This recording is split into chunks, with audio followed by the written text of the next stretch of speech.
কি বউ, মেলা কেমন ঘুরলে? হ্যাঁ গো, দারুণ ঘুরলাম। কথা বলতে বলতে নিতাই আর তার স্ত্রী সুরমা মেলা থেকে বেরিয়ে আসছিল। নিতাইয়ের হাতে ধরা ছিল জিলিপির প্যাকেট। চাঁদের আলো সমগ্র চরাচর জুড়ে ছড়িয়ে পড়ছিল। যাই হোক, পথ চলতে চলতে ওরা দূরে দেখতে পেল একটা নদী। খেয়া পার করলেই নিজের গ্রামে পৌঁছে যাবে ওরা। মাঝিকে নিতাই একবার তার দিকে এগিয়ে গিয়ে জিজ্ঞাসা করল, ও মাঝি ভাই, যাবে নাকি? উঠে আসুন। ওরা উঠে পড়ল নৌকায়। নৌকার বৈঠা বাইতে শুরু করল মাঝি। সুরমার পরনে ছিল দামি সোনার রত্নখচিত হার। সেই দিকে মাঝি একবার চাইল। নৌকা চালাতে চালাতে যখন মাঝ নদীর বুকে এসে পড়েছে নৌকা, তখন মাঝি ক্রুদ্ধ কণ্ঠে বলল, ওই সোনার হারটা আমাকে দে। আচমকা এই কথা শুনে ওরা দুজনেই চমকে উঠল। নিতাই বলল, কি হলো মাঝি, এমন ধমক দিয়ে কথা বলছো কেন? টানে যদি বাঁচার ইচ্ছে থাকে তাহলে দিয়ে দে ওই হারটা, নইলে কিন্তু। কথা শেষ করার আগেই কোমরের গুঁজ থেকে একটা ধারালো ছুরি বের করল মাঝি। নিতাই বাধা দিতে গেলে তাকে আগে শেষ করল মাঝি। ভয় পেয়ে সুরমা তার হারটা গলা থেকে খুলে দিল সেই মাঝিকে, কিন্তু মাঝি তাকেও শেষ করল। তারপর সুরমার দেহটা ফেলে দিল জলে। পরদিন সকালে হরিচন্দ্রপুরের অরণ্য ঘেরা একটা মোহনার তীরে ভেসে উঠল নিতাইয়ের লাশ।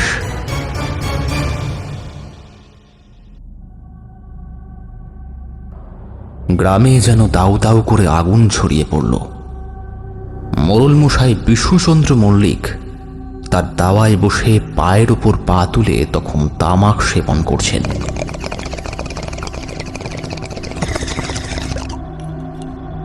এই সময় দেখা গেল ন্যাপলা দৌড়ে দৌড়ে আসছে। ন্যাপলাকে উদ্দেশ্য করে মোড়লমশাই বললেন, আরে, ওটা ন্যাপলা না? এমন ভাবে ছুটে আসছে যেন, ব্যাপার কি শুনি? সে মোড়লমশাইয়ের দুই পা জড়িয়ে ধরে বলল,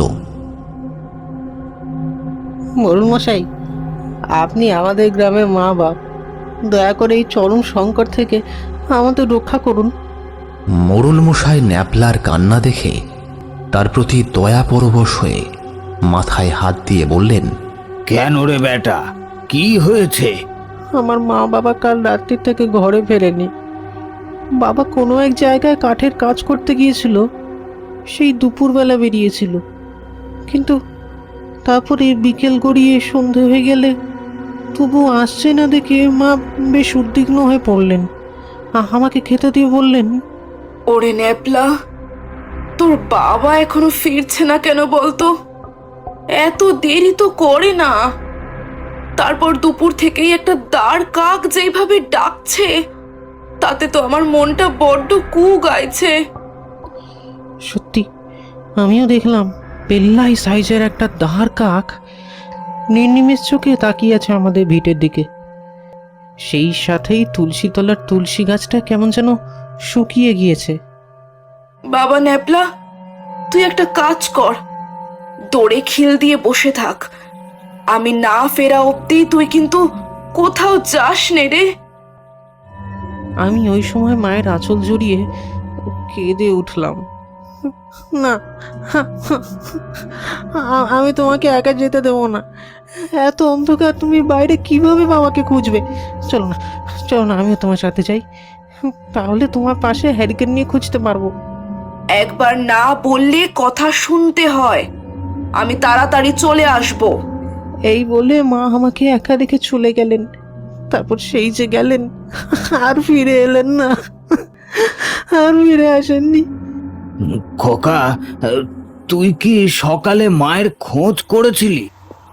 হ্যাঁ, আমি সমগ্র গ্রাম চষে ফেলেছি, তারপর নদীর ধারে যে বালি ঢিবিটা আছে সেইখানেও দেখলাম মায়ের দেহটা কেউ যেন পুঁতে রেখে দিয়েছে, আর বাবার দেহটা গাছের সাথে উল্টোভাবে বাঁধা আছে।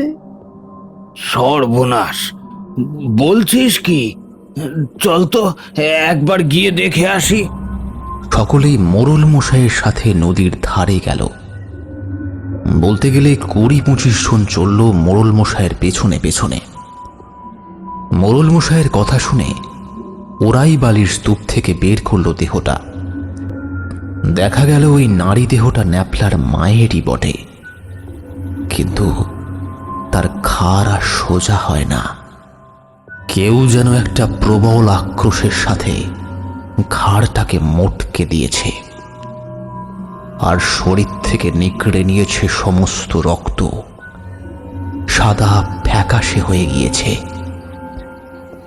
নিজের মায়ের এবং বাবার এই শোচনীয় মৃত্যু দেখে ন্যাপলা আর থাকতে পারল না, সকলের সামনে কেঁদেই ফেলল।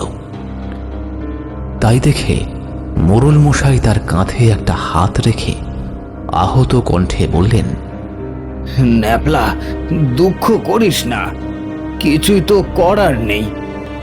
আমি দেখছি তোকে নিয়ে কি করা যায়। দুঃখ করিস না। কিন্তু এর পর ঘটল একটা ভয়ঙ্কর ঘটনা। গ্রামের নদীর ধারেই অনেক দিনের পুরনো একটা শ্মশান ছিল। ওই শ্মশানেই ন্যাপলার বাবা মাকে দাহ করবার জন্য চিতা সাজানো হয়েছিল। দুটো দেহ আনা হয়েছিল চণ্ডীমণ্ডপের সামনে, পাশাপাশি দুটো মৃতদেহ শুয়ে আছে। জগাডং বলল, মোড়ল মশাই, এইবার তাহলে মৃতদেহ দুটো শ্মশানে নিয়ে যাই। আপনি কি যাবেন আমাদের সাথে? না হে জগা, তুমি গিয়েই সৎকার করে দাও, যা টাকা লাগে আমি দিয়ে দেব।